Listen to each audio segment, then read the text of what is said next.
Добар ден, почитувани гледачи, го следите најновото издание на Дневникот. Јас сум Лука Лозановски, а во продолжение ви подготвивме на малку поневообичаена содржина. Покрај вообичаеното информирање и следење на сите актуелности од земјава и светот, како и секој петок, ја следиме рубриката TV Science. Многу често ние самите се прашуваме колку навистина е голем универзумот. Многу научници се обиделе да дадат одговор на ова прашање, но никој никогаш во целост не го одговорил. Но, во текот на тие научни истражувања, научниците некако се обиделе да ги измерат величините на небеските објекти. Многу често го слушаме поимот светлосна година. Мајка ми секогаш ми вели, ти ми си светлосни години напред. Не знам колку е во право, но едно знам, дека светлосна година е растојанието што го поминува светлината за една година, движејќи се со брзина од 300.000 км во секунда. И пазете, колку звучи незамисливо да се гледа нешто во минатото. Поради огромните растојанија на меѓунебеските објекти, тие од Земјата можат да се видат толку порано, колку што на светлината и требало време за да го помине тоа растојание. Па така, најоддалечените галаксии можат да се видат какви биле и пред стотици милиони години. Следно нешто што ви издвоив е парсекот. Парсек или паралакс секунда се дефинира со појавата наречена ѕвездена паралакса. Некој астролог открил дека тоа е појава на привидна промена на положбата на наблюдуваната ѕвезда поради вртењето на Земјата околу Сонцето. Па така парсек би бил растојанието од кое радиусот на земјината орбита околу Сонцето би се гледал под агол од една секунда. Најчесто многу од далечените небески објекти имаат мала паралакса, па тука се доведува и мерната величина килопарсек или мегапарсек. Најголемата паралакса, односно најмалото растојание од Земјата, има ѕвездата Проксима Центаур. И најважно од се, еден парсек изнесува 3,26 светлосни години. Звучи комплицирано, така? Останете со нас за подлабоко да навлеземе во астрономијата и бескрајниот универзум. Содржината ја подготвивме заедно со колегата Михаил Клоштевски, па предлагам да ја слушнеме.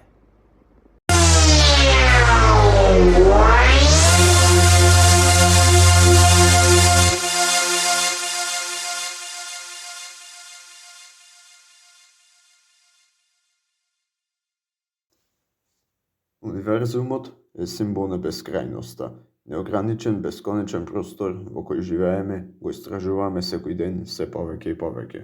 Од многуте звезди кои постојат во Вселената, дел се откриени, а дел човекот се уште не успеал да ги открие. На растојание од околу 13 светлосни години се наоѓаат околу 25 звезди, кои можат да се видат од Земјата со голо око, например најсјајната звезда Сириус, Проксима и Лебе 61, додека пак другите се гледаат само со специјални телескопи, и тоа звездата Лојтен, Рос, Волф, Епсилон Еридан и Лакаел. Дали некој може да процени која звезда е најсјајна? Се разбира дека не. Но токму таа сјајност на звездите физичарите ја нарекле светлосен флукс. Во модерната астрофизика, научниците ја пресметуваат привидната големина или магнитуда на звездата.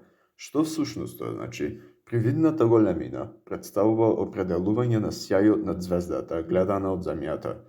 Нормално, таа многу зависи од растојанието, бидејќи логично, доколку некоја звезда е блиску до Земјата, а е и мала и ладна, ќе биде значително привидно поголема и посјајна во однос на некои огромни освитени звезди кои се наоѓаат на големи растојанија. А сега, малку историја.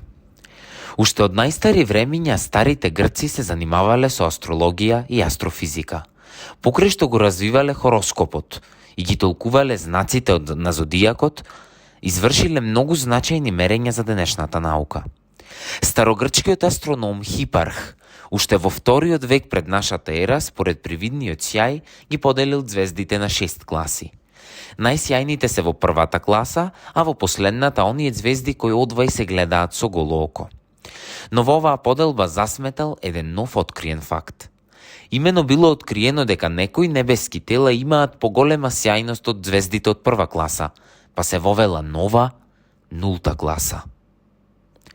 Овие небески тела на границата на земјината атмосфера даваат одсветленост од 2,78 по 10 на минус 8 лукси. Сите небески тела кои имаат поголема сјајност од наведената, пред бројот на нивната магнитуда добиваат знак минус. Тука спаѓаат Сириус со минус 1,4, Јупитер минус 0,3, Венера минус 4,4 и Месечината минус 12,7. Од звездите со послаб сјај, тука ги имаме Волф 359 со 13,5, звездата Северница 2, Алдебаран 1,1 и Антарес 1,2 привидна големина. Кога сме веќе кај историските моменти, вреди да се спомене дека досега човекот открил 88 созвездија. Сите сме запознаени со поимот созвездие, но она со што не сме запознаени е дека научникот Баер уште во 1603 година предложил најсјајната звезда од секое созвездие да се бележи со грчката буква алфа, а втората најсјајна со бета. Иако во пракса има исклучоци од ова правило, сепак официјалната астрономија се држи до него. Например, во зимските месеци најлесно се препознава созвездието Орион, кое се наоѓа високо на јужниот дел од небото. Во неправилна четиристрана форма покрај најсјајната имаме уште 3 сјајни звезди. Најсјајната звезда се обележува со Алфа Орион или звездата Бетелгес, втората е Ригел или Бета Орион и така натаму. Привидната големина на звездата се означува со М и се пресметува како производ од минус 2,5 по логаритам од Е, која е константна величина изнесува 2,78 по 10 на минус 8 лукси.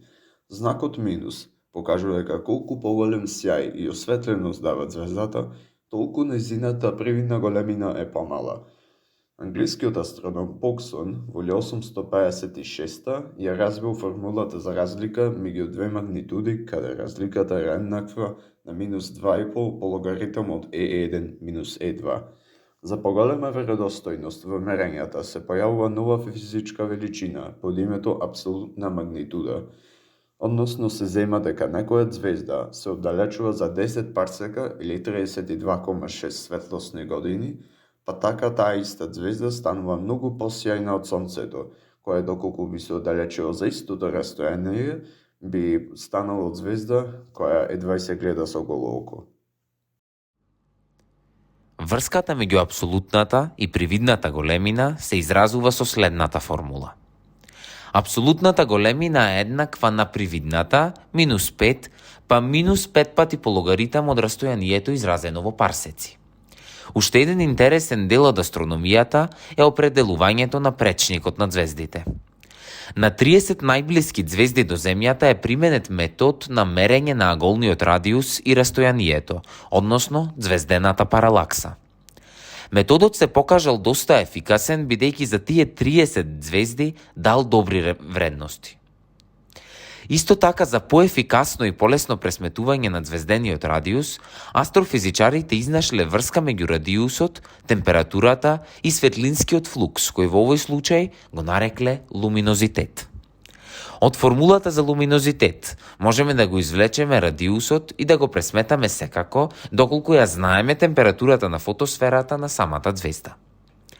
Преку сите овие методи можат да се пресметуваат звездени радиуси на звезди оддалечени и до 1000 парсеци од Земјата, растојание што представува 1/30 од пречникот на нашата галаксија. Замислете само колку е тоа огромно и каква мака мачат научниците и за само едно најмало откритие. Но, тие не застанале тука. Развиле индиректни методи за мерење на звездени радиуси и на поголеми растојанија и откриле посебна класа на звезди, наречени променливи звезди или звезди со променлив сјај. Уште ги викаме и цефеиди, назив добиен под звездата Делта Цефеј. Цефеидите се звезди гиганти, огромни се и многу сјајни, па се користат дури за определување на растојание на небески тела надвор од нашата галаксија. И пред полека, но сигурно да завршиме со денешното издание на TV Science, ќе кажеме збор 2 и за изворите на енергијата на звездите. Огромната енергија што ја зрачат звездите била енигма долго време.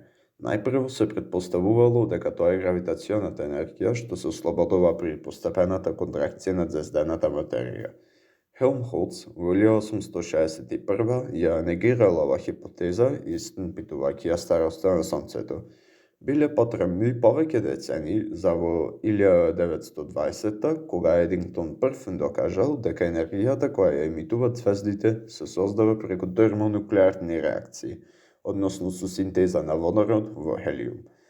Бете и Хајтзекер по 2 децени, независно еден од друг, ги истражувале овие реакции и ги поделиле на неколку главни циклуси. Тука најпрво го имаме протон-протонскиот циклус. Карактеристика на овој циклус е тоа што се одвива при екстремно високи температури од 15 милиони степени и тоа што се одвива многу бавно. И за да согори само 1 грам водород, за да се претвори во хелиум, потребни се неколку милиони години.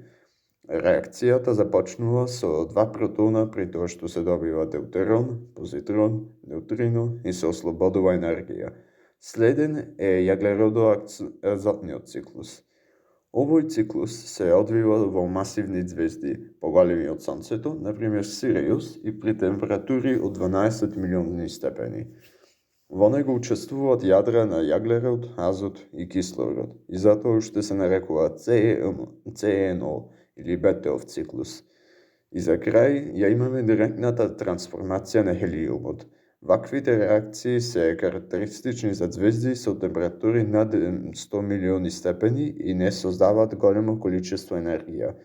Неутрината се најкарактеристични учесници во термојадрените реакции и со нивно проучување астрофизичарите наишле на проблем дали теоријата за нуклеосинтезата во внатрешност на Сонцето е навистина точна.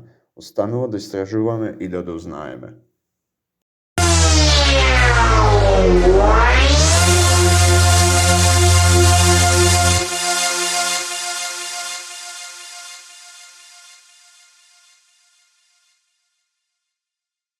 Со оваа последна информација го заокружуваме денешното издание на TV Science во рамките на Централниот дневник.